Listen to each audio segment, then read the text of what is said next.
Today we're checking to see if the Kindle Fire 10 11th generation is a viable alternative to creating YouTube videos. Let's check it out. Okay, so today we are filming this episode using the Kindle Fire 10 11th edition with built-in audio. Now this particular model, you can connect an external microphone if you download a third-party app.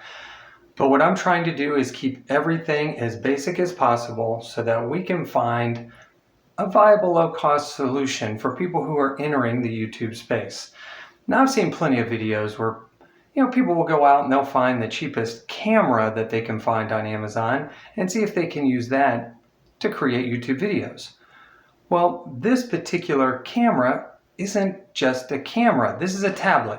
Now you might be thinking, well, what about an iPad? Well, an iPad can run $300, $500, $800, and the specs on that particular device, well, they're significantly better than the Kindle Fire. Now this Kindle Fire, I checked it earlier today, retails for about $150. But on Amazon Prime Day, I got this for $79.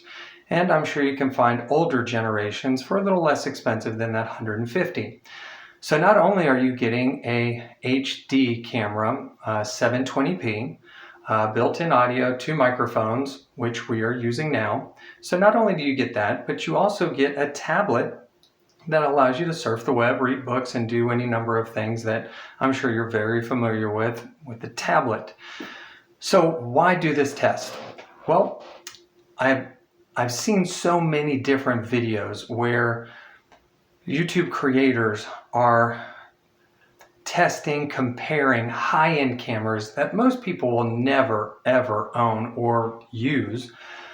So I'm thinking to myself, let's go the opposite way. Let's find that lowest entry point and see if that's something that can be used. So this is the image. This is a 720 straight out of camera, didn't do any kind of processing. I'm going to be using iMovie to create this YouTube video. Again, that's low cost / free software that comes with your Apple. So again, trying to keep that price point very low for people who are just entering into the YouTube space. Now, here's where I don't want to say challenge, but here's where it gets a little more complicated. Because once you record the video, you have to have an Amazon Photos account for it to go to. So you have to have an Amazon account. You have to have one anyway just to be able to operate the Kindle Fire. You have to have some kind of an account with them so that you can sign in and end up using the Kindle Fire. So your photos go to the Amazon Photos app, then you've got to take them from there and then download them to your device. In this case, I've got the app on my Mac, I've got it on my iPad and my phone, and so I can pull these pictures up, download them into my photo stream, and then edit them or create a video with them. So that's the only real hiccup, is that they don't instantly go onto your device. They're out on the cloud. Now you do get unlimited storage, photo storage with the Amazon Photos account, but you get I think it's 110 gigabytes of video storage. So something to consider. So what do you think of this image? How does it look? How does it sound? Now I know the sound is probably going to be pretty trashy because I am inside an office that has very little, if any, echo reduction. So it's not going to be great, but is it usable? So what I'm looking for today, just hit me up in the comments below. Let me know if this is something that, wouldn't make you turn it off right away, something that maybe when you started you would have considered, because I've seen a lot of, here.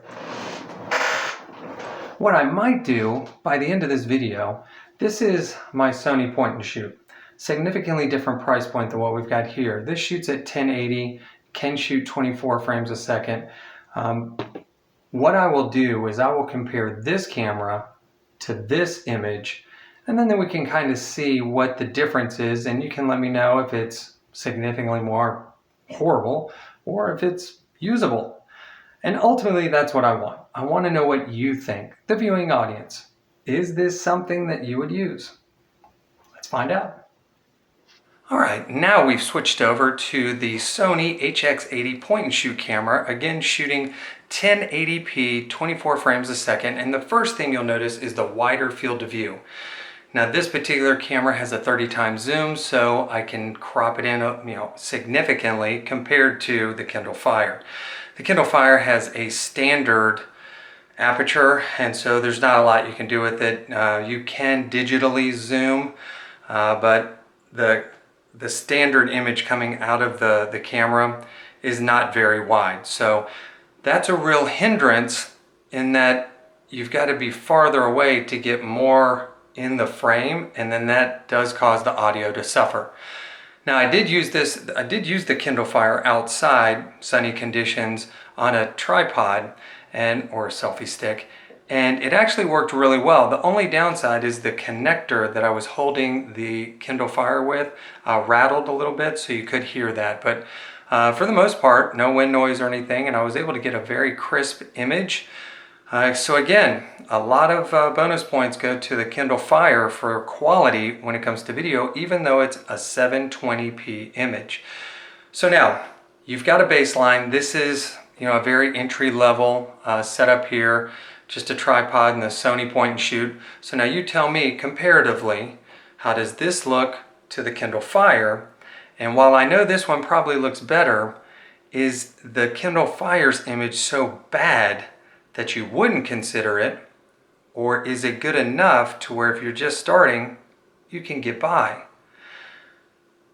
You tell me. Now I will say this, just a little plug for the Kindle Fire. I did download a photo software, photo editing app, and it was actually pretty good. And so again, the pictures aren't great, but with a little tweaking, you can make them very usable. So I think we've got something to work with, but I'm interested to hear your feedback.